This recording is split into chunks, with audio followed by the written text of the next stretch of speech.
The signal came from deep space, traveling through the darkness like a cry for help. It was simple and direct, repeating over and over on every channel that ships used to talk to each other. The message said the same thing each time. A ship full of people needed help. They needed it now. The Valorian colony ship carried 30,000 people. They were families, children, old people, and everyone in between.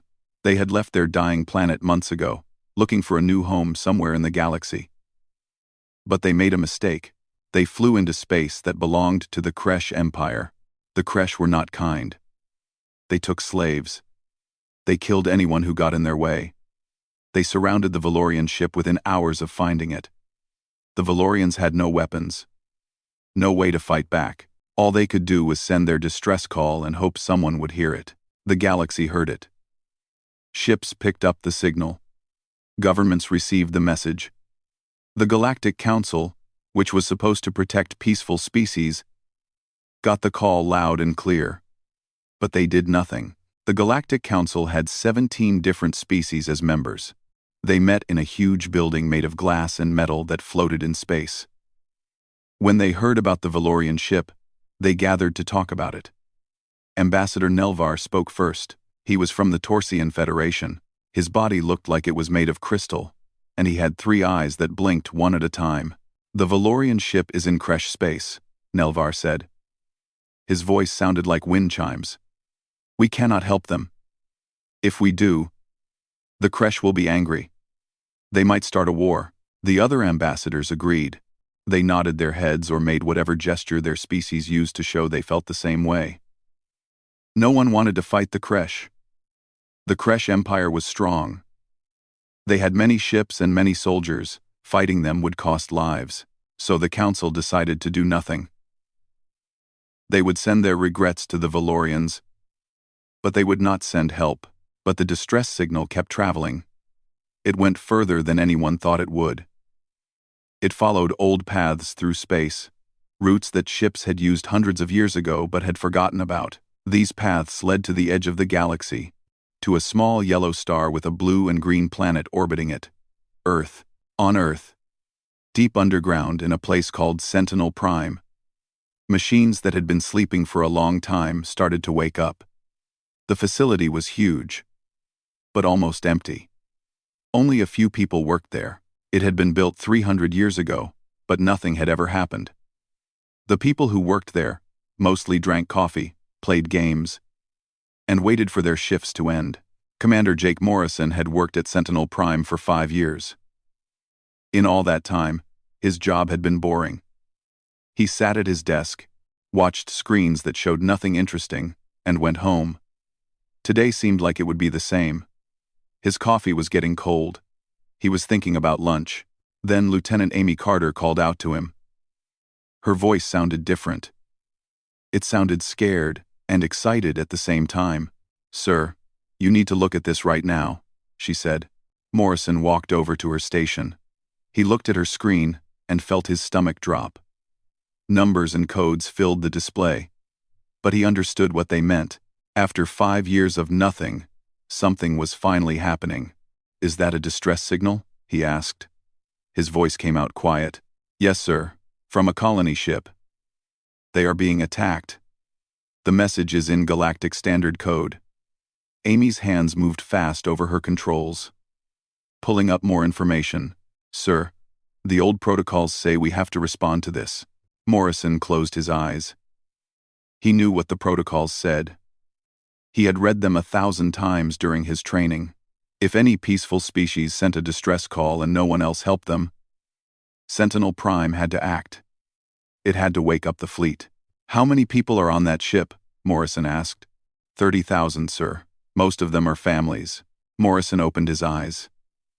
He looked at Amy, then at the other people working in the facility. They were all watching him now, waiting to see what he would do. This was the moment they had trained for. This was why Sentinel Prime existed. "Wake them up," Morrison said. Amy turned pale. "All of them, sir. Every single one." Amy took a deep breath and entered the commands. Across the facility, lights started turning on. Machines that had been quiet for 3 centuries began to hum with power. Warning signals flashed. Computer systems started running programs they had been waiting 300 years to run. The wake-up signal went out. It went to Mars, to the Moon, to Europa, and to secret bases hidden all over the solar system. In each place, the same thing happened. Frozen chambers started to warm up. Medical systems activated. Robots prepared equipment. The Sentinel fleet was waking up. The people in those frozen chambers were soldiers. They had volunteered for this duty 300 years ago, back when humanity first started traveling to other planets. Back then, people were afraid. They did not know what they would find in space. They did not know if other species would be friendly or dangerous. So they built the Sentinel fleet. 47 huge warships, each one 5 kilometers long. 230 smaller ships. Thousands of fighters, and 15,000 people trained to crew them all. The best soldiers humanity had. People who agreed to go to sleep, not knowing if they would ever wake up. The plan was simple. If humanity ever faced a threat it could not handle, these soldiers would wake up and fight. But years passed, and no threat came. Humanity met other species and made friends with them. They joined the Galactic Council. They signed peace treaties. The Sentinel fleet seemed unnecessary, but no one ever gave the order to shut it down. The politicians forgot about it. The generals retired, and their replacements never learned about the secret fleet. Only a small group of people kept watching, kept maintaining the systems, kept making sure that if the fleet was ever needed, it would be ready. Today was that day. Morrison watched his screens as reports came in from all over the solar system. The revival process had started. It would take 18 hours to wake everyone up safely. 18 hours to bring back warriors who had gone to sleep when Earth was just beginning to explore space. The waiting was hard. Morrison stayed at his post for all 18 hours, watching the revival process on his screens. Amy brought him fresh coffee every few hours. Neither of them could sleep. They were about to meet people who had been frozen for 3 centuries. Captain Ryan Hayes was the first to wake up. His sleeping pod made a hissing sound as it opened. Frost covered his dark skin. His chest hurt as his lungs started working again. Medical staff rushed to his side, checking machines, asking questions. Ryan could barely understand them. His brain felt slow and confused. "Status," Ryan said. His voice sounded rough and broken. His throat hurt. "Sir, please rest. You need time to recover," a medic said. She wore a white uniform that Ryan did not recognize. "Status. Tell me now." Commander Morrison stepped forward. He wore a military uniform, but the patches and symbols were different from what Ryan remembered. Everything was different. "Captain Hayes, I am Commander Morrison. I run Sentinel Prime now. You have been asleep for 297 years. The war you trained for never happened. Humanity made peace with the other species we met. We joined something called the Galactic Council. The government decided the Sentinel fleet was not needed anymore. But they never ordered us to shut down completely. So we kept you ready, kept you frozen, just in case." Ryan sat up slowly. His body felt strange but strong. Around him, other sleeping pods were opening. Men and women were waking up, looking around with confused eyes. These were his people, soldiers, pilots, engineers, the best humanity had ever trained. "Then why wake us now?" Ryan asked. He already knew there was only one answer. Morrison handed him a tablet computer. It was thin and light. Nothing like the computers Ryan remembered. He read the message on the screen. A colony ship full of families. 30,000 people, the Kresh Empire surrounding them. The Galactic Council, refusing to help. "The Council is afraid of the Kresh," Morrison explained. "They voted to do nothing. But our orders are clear. If we detect a threat to peaceful people, if we see violence and no one stops it, we have to respond." Ryan stood up. His muscles remembered how to work. He had been enhanced before going into the freeze, given treatments to make him faster and stronger. Those treatments still worked after 300 years. How many of us survived the freeze? Ryan asked. 15,000 people across all the bases. 85% made it. That is better than we hoped for. The ships? Morrison smiled a little.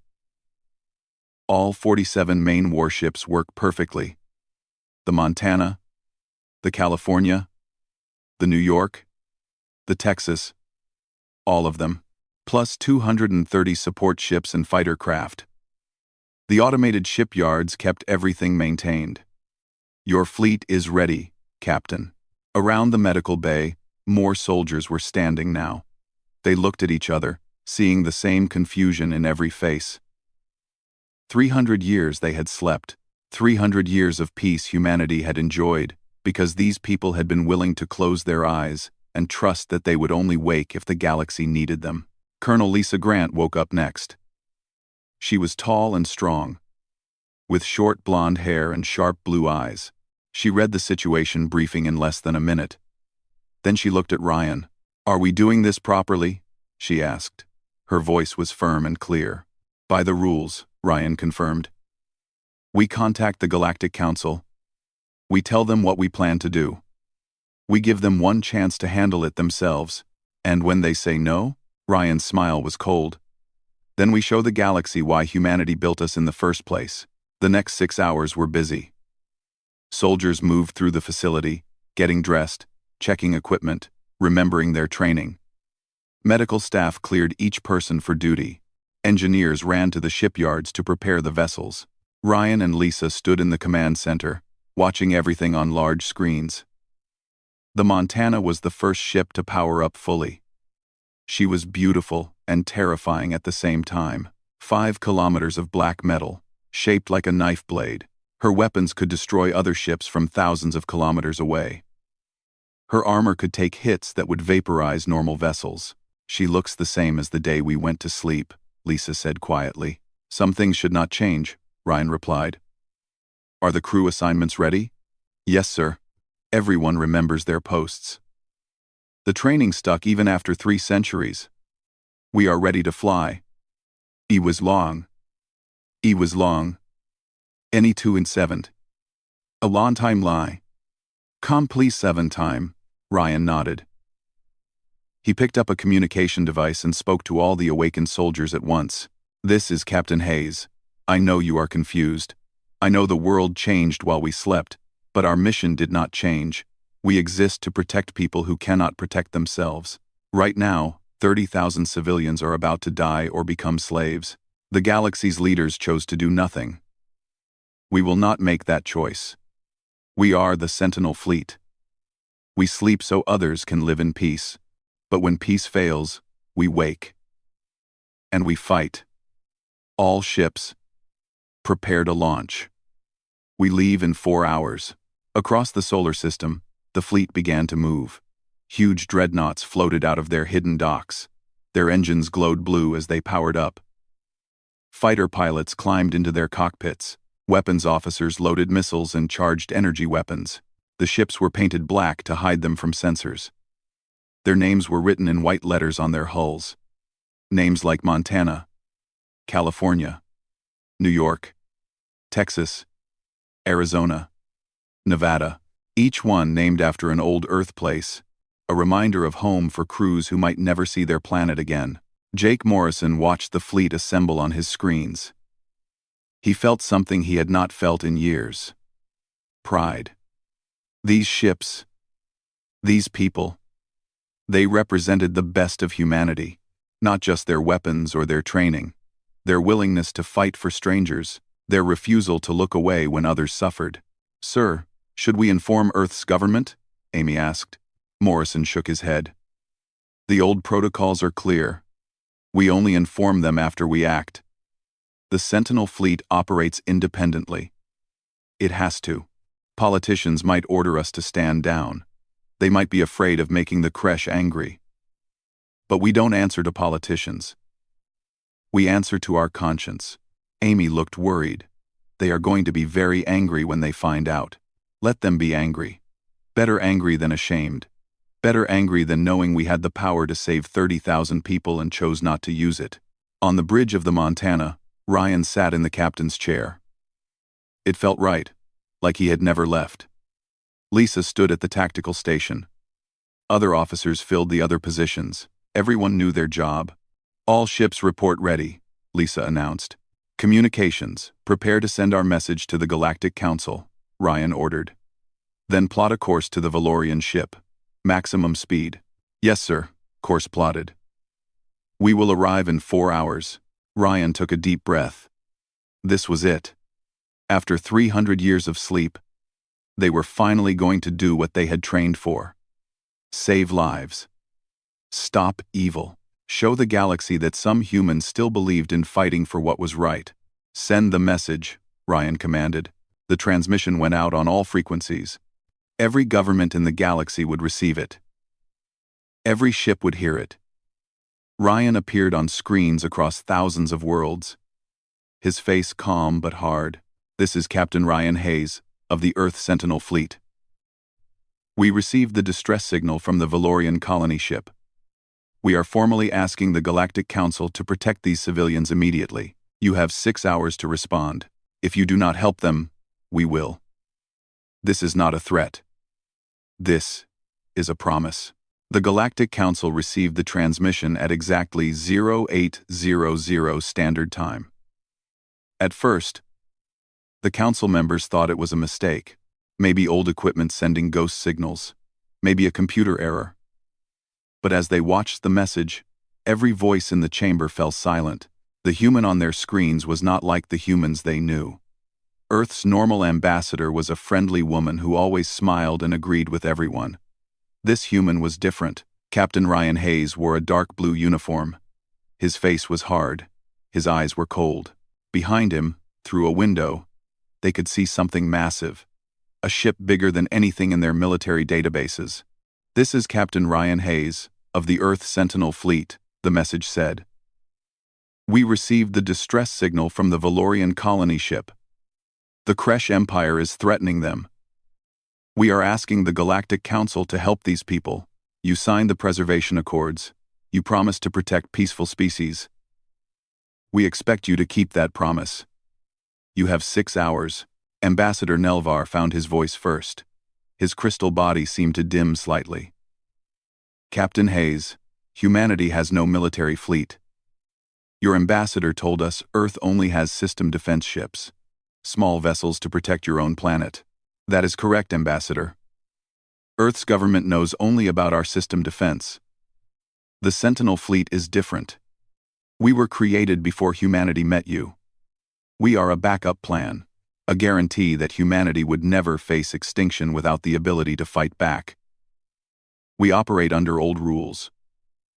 Rules from before first contact. Another council member spoke up. Koth was a Drexian, large and covered in scales. How many ships does this Sentinel fleet have? 47 capital ships, Ambassador.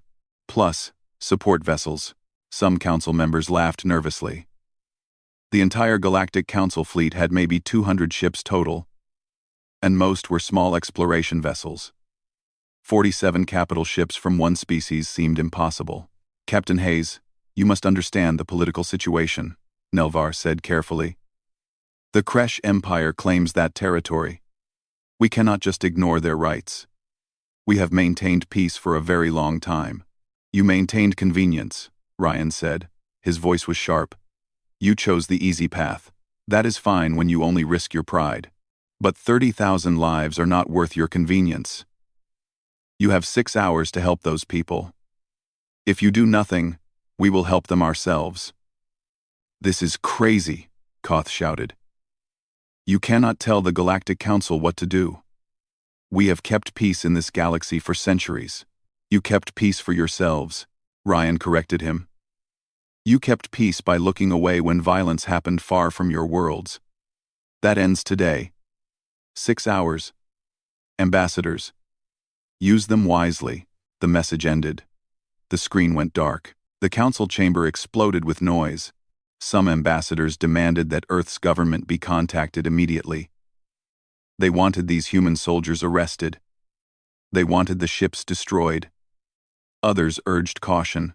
They pointed out that no one knew what these human warships could actually do. Ambassador Sayla stood up. She was Valorian, covered in colorful feathers. Her people were the ones in danger right now. I propose we send council forces to help the colony ship.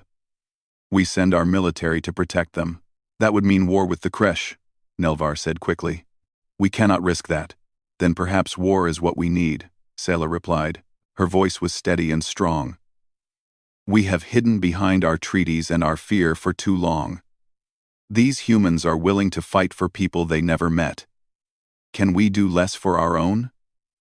But the council could not agree. Some wanted to help, others were too afraid. As the hours passed, they argued and debated. No decision was made. No help was sent. The Sentinel fleet was already in hyperspace, racing toward the Valorian ship. They would arrive in 4 hours, 2 hours before Ryan's deadline expired. The Kresh Empire received a different message. Lieutenant Amy Carter sent it from Sentinel Prime. Commander Morrison stood behind her as she spoke. This is a message for the Kresh commander threatening the Valorian colony ship. Your position is known. We are tracking your ships. You have 4 hours to leave and allow the Valorians safe passage. If you do not leave, you will be destroyed. This is your only warning. On the Kresh battlecruiser Bloodfang, Commander Zeth listened to the message and laughed. He was large even for a Kresh, with 6 powerful arms and thick armor plating on his body. His crew laughed with him. Tell these humans that the Kresh do not take orders from prey species, Zeth commanded. Tell them that when we finish with the Valorians, we will visit Earth and show them what happens to those who challenge us. His crew roared their approval. The Kresh were warriors. They had conquered dozens of worlds. They feared nothing in the galaxy.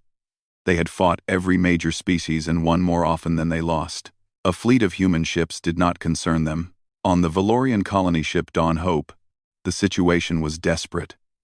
Families huddled in the common areas. Children cried. Parents tried to comfort them, but had no comfort to give. They had heard the Galactic Council's silence. They knew no help was coming. The ship's captain was a woman named Vera. She had led her people this far, but now she felt helpless. 12 Kresh warships surrounded them. Each one could destroy the Dawn Hope with a single shot. The Kresh were waiting for orders from their leaders. Orders that would mean death or slavery for everyone aboard.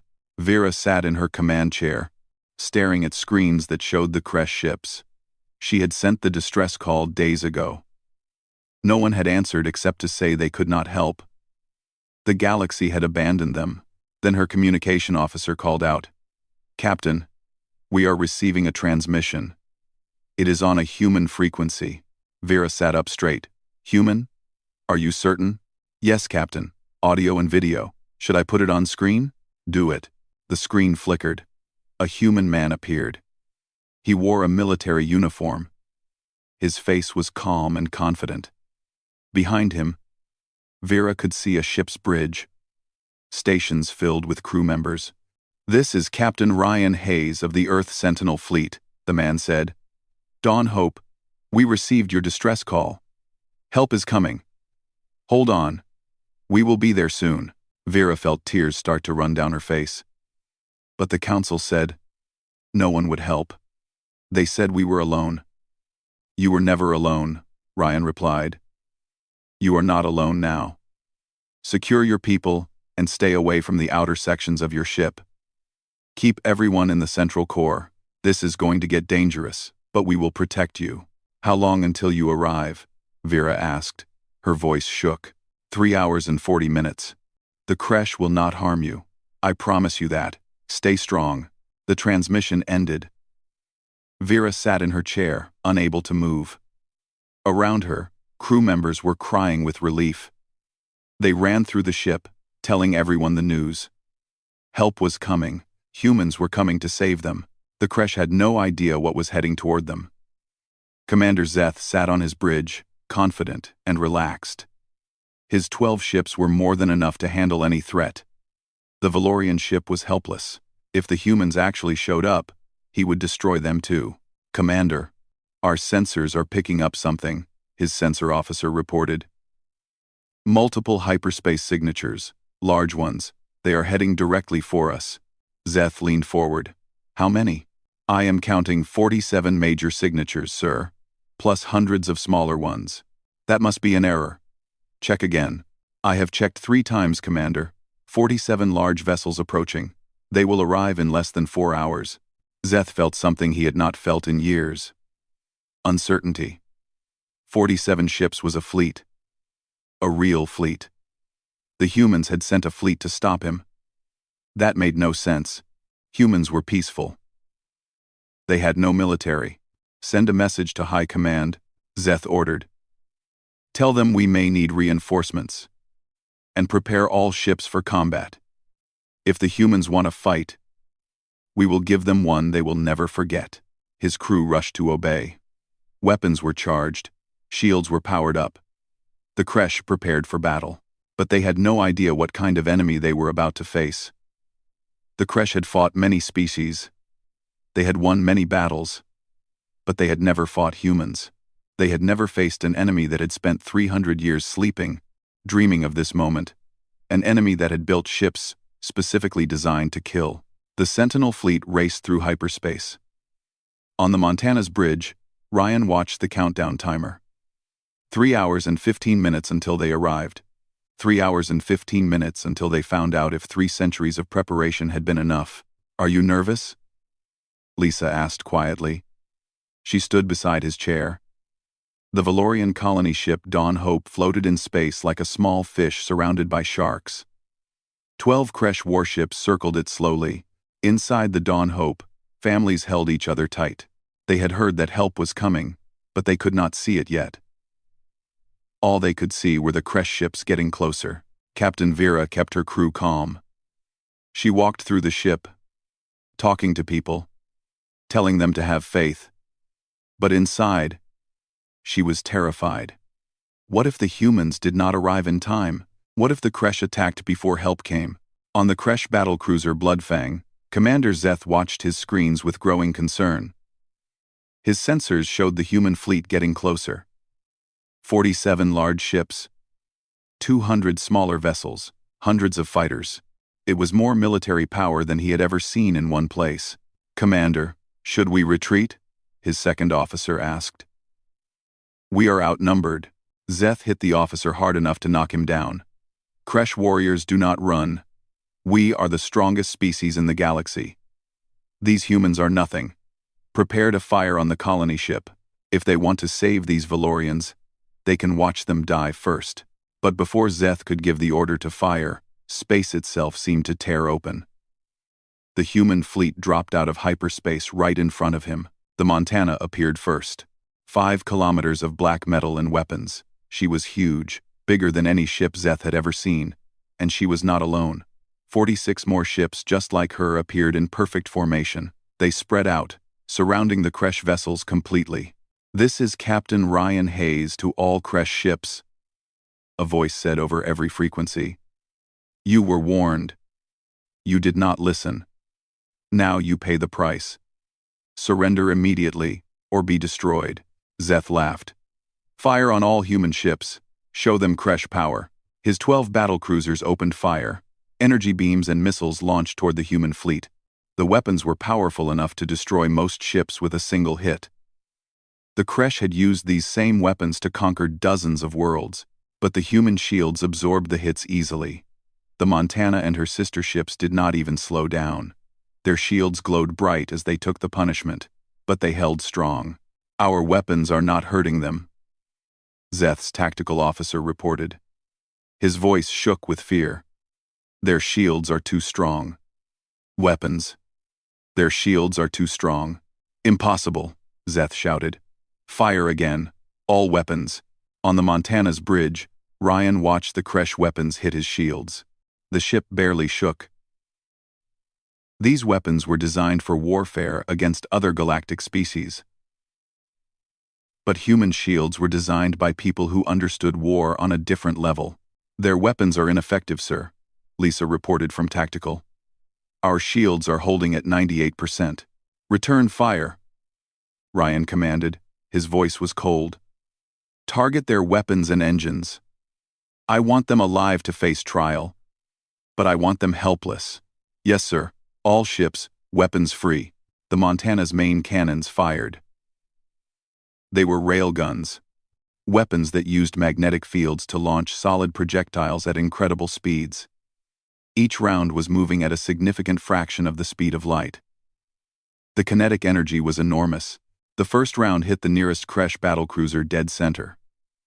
The Kresh shields, designed to stop energy weapons, did nothing against solid metal traveling that fast. The round punched through the shield, through the armor, through the entire ship. It came out the other side and kept going into space. The Kresh ship exploded. One moment it was there, the next it was a ball of fire and debris.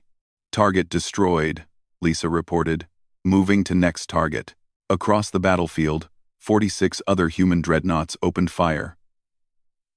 Railguns, missile batteries, and laser arrays all fired at once. The Kresh ships were tough, built to take punishment, but they were not built to face this level of firepower. A second Kresh ship exploded. Then a third. The human weapons were too fast, too powerful, too accurate. Every shot hit exactly where it was aimed. Every hit caused massive damage. Shields are failing, Zeth's tactical officer screamed. We cannot stop them. Their weapons go right through our defenses. Zeth watched his fleet die. In less than 5 minutes, he had lost half his ships. The humans were not just stronger, they were fighting in a completely different way. They used weapons that the Kresh had no defense against. All ships retreat, Zeth shouted. Jump to hyperspace now. But his ships could not jump. The Montana had deployed a hyperspace interdiction field the moment they arrived. No ship could enter hyperspace while inside that field. The Kresh were trapped. We cannot jump, Commander, the navigation officer reported. Something is blocking us. Zeth felt real fear for the first time in his life. The humans had trapped them. They were going to die here, surrounded by an enemy they could not hurt and could not escape from. This is Captain Hayes to Commander Zeth, the human voice said. It was calm, like discussing the weather. Your ships are disabled. Your weapons cannot hurt us. Your shields cannot stop us. Surrender now, and I will spare your crews. Continue fighting and I will destroy every ship you have. Zeth wanted to refuse. Kresh warriors did not surrender. But he looked at his screens and saw his fleet dying. 7 ships gone. The remaining 5 were heavily damaged. The human fleet had barely taken any damage at all. This is not honor, Zeth said quietly. This is slaughter. You started this slaughter when you threatened innocent civilians, Ryan replied. You have 10 seconds to surrender. 10, 9, 8. Zeth closed his eyes. Then he opened them and gave the order he never thought he would give. All ships cease fire. We surrender. The shooting stopped. The human ships held their positions, weapons still aimed at the Kresh vessels. On the Montana, Ryan allowed himself to breathe. Secure the Kresh crews, he ordered. Take them as prisoners. Send rescue teams to evacuate anyone trapped in damaged sections. I want every Kresh soldier accounted for. Yes, sir, Lisa replied. She sounded relieved. The battle was over. They had won without losing a single ship, without losing a single crew member. Ryan opened a channel to the Dawn Hope. Captain Vera, this is Captain Hayes. The threat is over. You are safe now. Vera appeared on his screen. She was crying, tears running down her feathered face. You came. You actually came. We thought no one cared. We care, Ryan said simply. We will escort you to safe space. We will help you find a new home. No one will threaten you again. How can we ever thank you? Vera asked. Her voice shook with emotion.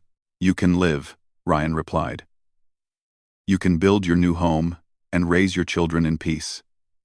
That is all the thanks we need. Around the Montana, the fleet maintained position. Fighters flew patrol patterns, making sure no other threats were nearby. Rescue teams moved to the damaged Kresh ships, pulling survivors from the wreckage. Medical ships prepared to treat wounded prisoners. Ryan looked out at the stars. The battle had lasted only 18 minutes. 18 minutes to defeat an enemy that had terrorized the galaxy for decades. It should have felt good. It should have felt like victory, but Ryan felt heavy inside. They had just killed thousands of Kresh soldiers. Yes, those soldiers were trying to enslave innocents. Yes, they would have killed the Valorians without mercy, but they were still people. They had families.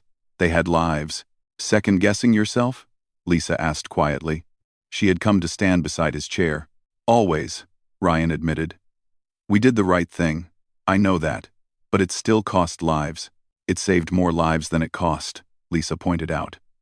30,000 Valorians are alive because of what we did today. That matters. Ryan nodded. She was right. But it still hurt.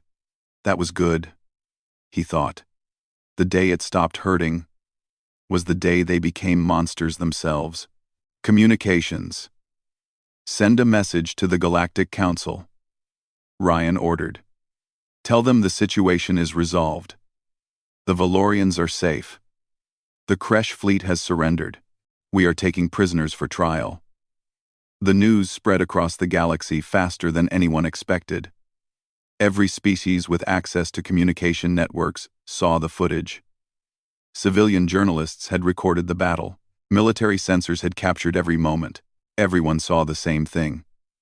Humanity's hidden fleet appearing from nowhere, destroying a Kresh battle group in minutes, then offering help to the survivors.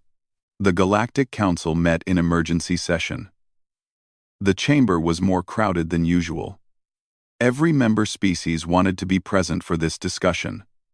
Earth's official ambassador, Claire Murphy, stood in the center of the room. She had only learned about the Sentinel fleet a few hours before everyone else did. Ambassador Murphy, explain this to us, Koth demanded. His scales were dark with anger. How does your government hide 47 warships without anyone knowing? How is this possible? Claire kept her face calm. Inside, she was just as shocked as they were. But she was a professional. The Sentinel fleet was created 300 years ago, before humanity met any other species. It was designed as protection against unknown threats. The soldiers volunteered to be frozen, and the ships were hidden in automated facilities. Over time, as we made peace with the galaxy, the project was forgotten by most people, but the systems kept running. The fleet stayed ready. Forgotten? Ambassador Sella asked. She sounded amused. You forgot about 47 massive warships? Bureaucracy is powerful, Claire replied with a slight smile. Documents get lost. People retire. Information does not get passed on. It happens. This is unacceptable, Koth insisted. You violated the spirit of our treaties. You claim to be peaceful while hiding a military fleet. We did not violate any treaties, Claire said firmly. The treaties never said we could not have military forces. They said we could not use military force for conquest or aggression. The Sentinel fleet just saved 30,000 civilians. That is not aggression. That is justice. The chamber fell silent. Many council members were nodding. Claire was right. Technically, humanity had not broken any rules. And what will you do with this fleet now? Nelvar asked carefully. His crystal body reflected the lights nervously. Will you disband it? Claire had been waiting for this question. She had spent hours talking with Earth's government. They had decided on an answer that would change everything. No, Ambassador. The Sentinel fleet will remain active. We will not disband it. However, we are willing to work with the Council. Here are our conditions. First, the fleet will respond to distress calls from civilian populations facing violence. Second, the fleet will not be used for territory or conquest. Third, Earth keeps the right to deploy the fleet if the Council refuses to act when action is clearly needed. You want veto power over our decisions, Koth accused. You want to override the Council whenever you disagree with us. We want a safety net for the Council's failures, Claire corrected. We saw what happened with the Valorians. The council voted to do nothing while 30,000 people faced death. The Sentinel fleet is our answer to that problem. When politics prevents justice, we will provide justice ourselves. Before anyone could respond, a new transmission interrupted the session. It came from the Kresh Empire. Everyone expected threats or declarations of war. What they got was completely different. 6 Kresh generals appeared on the screen. They were the highest military leaders in the Empire. General Krax spoke for them all. His scarred body showed he had survived many battles. Galactic Council, the Kresh Empire makes this statement. Our forces violated the Preservation Accords when they threatened the Valorian civilians. The human Sentinel fleet defeated our battle group in legitimate defense. They showed strength and honor. They took prisoners instead of killing everyone. We respect this. Krax paused. Every person in the chamber held their breath. The Kresh respect strength, Krax continued. The humans showed great strength. They also showed honor by treating our prisoners well. Therefore, the Kresh will not seek revenge. Instead, we propose a treaty. The Kresh Empire will honor council protection of civilians and refugees. In exchange, we request that human military advisors teach us their methods. We wish to learn from them. The council chamber exploded with noise. The Kresh, the most aggressive empire in the galaxy, had just asked for peace. They had asked to learn from humanity. It was unbelievable. Claire tried to hide her shock. This was better than anything Earth had hoped for. The Kresh proposal is acceptable to Earth. We will discuss the details later. Hotter to our. Over the next 3 months, everything changed. The Sentinel fleet established a permanent base at the edge of Council space. They could respond to threats quickly from there. Captain Ryan Hayes became the official fleet commander. He accepted the job even though he wanted to go home and rest. The Valorians were resettled on a beautiful planet with plenty of resources.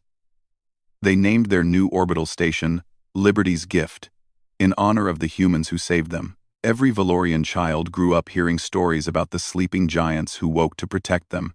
Other changes spread through the galaxy. 7 species that had been planning to expand their territory through force suddenly changed their minds. They decided to negotiate instead. 4 border disputes were settled peacefully when both sides realized that violence might attract the Sentinel fleet's attention. The Galactic Council started enforcing its own protection laws. They realized that if they did not help people, humanity would do it instead. It was better to act themselves than to look weak and cowardly. On Earth, everything was chaos for a while. The government had to explain to its citizens that a secret military fleet had existed for 3 centuries. Some people were angry. Others were proud. Most were just confused. But eventually, people accepted it. The Sentinel fleet had saved lives. That was what mattered. Commander Morrison retired with honors. He had done his duty. He had made the hard choice to wake the fleet. Before he left Sentinel Prime, he visited the cryogenic chambers one last time. New volunteers were preparing to go into the freeze. Young men and women willing to close their eyes and trust they would only wake if needed. "Do you think they will ever wake up?" Lieutenant Amy Carter asked. She was staying at Sentinel Prime, taking Morrison's job. Morrison smiled. "I hope not. I hope the galaxy learns from what happened. I hope the Council grows stronger. I hope these people sleep for 1,000 years and never need to wake. But if they do wake, then the galaxy will remember again," Morrison said. "It will remember that humanity stands for something. We stand for protecting the weak. We stand for stopping bullies. We stand for doing what is right, even when it is hard. That will never change." Far away, Captain Ryan Hayes stood on the bridge of the Montana. His fleet surrounded him. 47 ships ready to move at any moment. They were no longer forgotten. They were no longer hidden. They were the galaxy's guardian, watching over everyone. Ryan looked at the stars and thought about the future. Some species would always test the limits. Some would always prey on the weak. But now, those species knew something important. If they went too far, if they hurt too many innocents, the Sentinel fleet would come for them. "Sir, we are receiving a distress call," Lisa reported from her station. A mining colony on the edge of Draxon space. They are being raided by pirates. Ryan sat up straight. How many civilians? About 2,000, sir. Mostly families. The pirates are demanding they surrender or die. Ryan looked at his crew. They were all watching him, waiting for his orders. These people had sacrificed 300 years to serve this purpose. They had given up normal lives, families, futures, all so they could protect people they would never meet. Set course for the mining colony, Ryan ordered. Maximum speed. And send a message to those pirates. Tell them to leave now or face the consequences. Yes, sir, course plotted. We will arrive in 6 hours. The Montana turned, her engines flaring bright. 46 other ships followed her lead. They were going to save more lives. They were doing what they were built to do. The Sentinel fleet had awakened.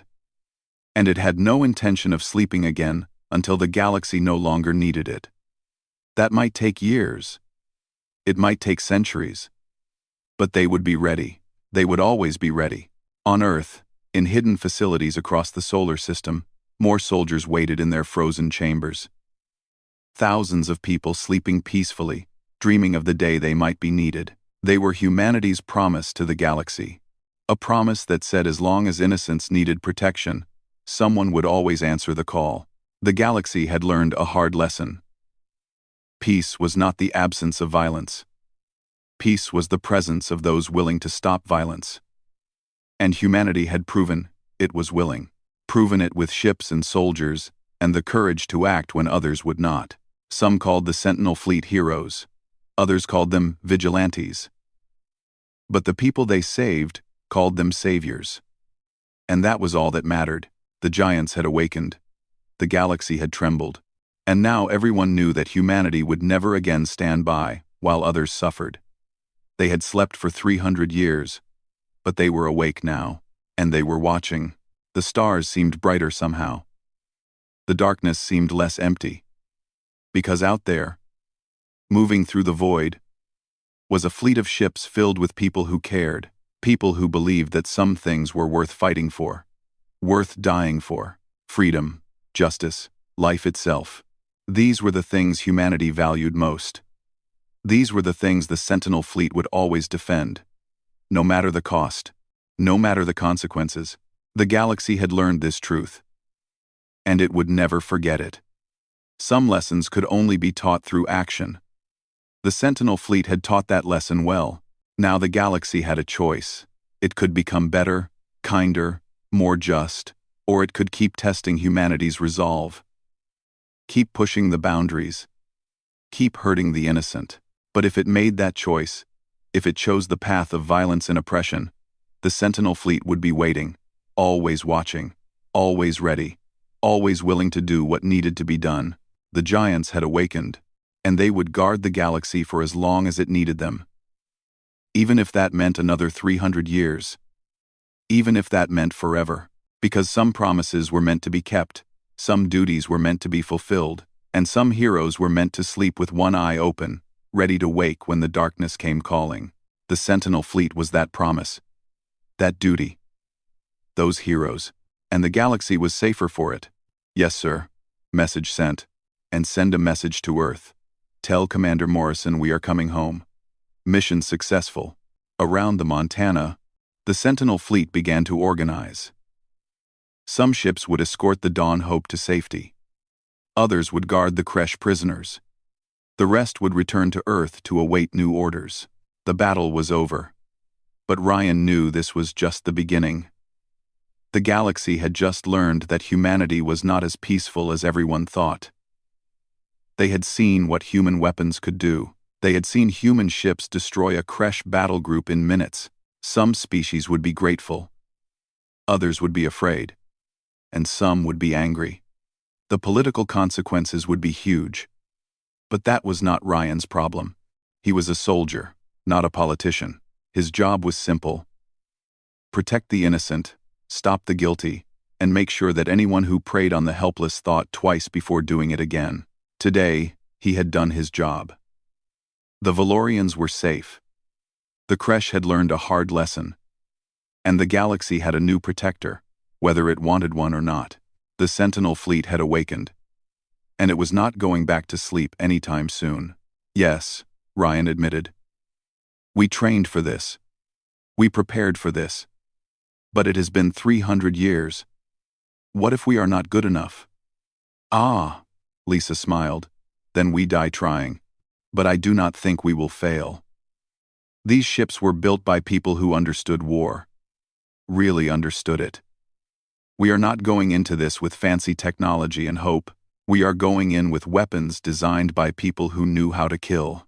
Ryan nodded. She was right. The Sentinel fleet had been built during a time when humanity still remembered how to fight wars. Real wars. Not polite disagreements or political games. Wars where the goal was to destroy the enemy completely. All ships report ready for combat, Lisa announced. Weapons charged. Shields at maximum. Hyperspace exit in 3 hours. Ryan took a deep breath. Then let us show the galaxy what humanity is really capable of. The message ended. Ryan sat back in his chair. How long until the council responds? He asked. They are probably in shock right now, Lisa said. They have no idea we exist. No idea humanity kept a military fleet hidden for 3 centuries. They are about to learn a lot of things they did not know, Ryan said. Like the fact that humanity never forgot where we came from. We remember what it was like to be helpless, to be prey. We built this fleet so we would never be helpless again. And we built it to make sure others would not be helpless either. The Montana's engines flared bright. She entered hyperspace, and 46 other ships followed her. They were going to war. The first war humanity had fought in 300 years, but it was a war worth fighting. Behind them, on Earth, Commander Morrison watched the fleet disappear from his sensors. He said a quiet prayer for them, even though he was not religious. These people deserved to come home safely. They deserved to see the galaxy they had protected.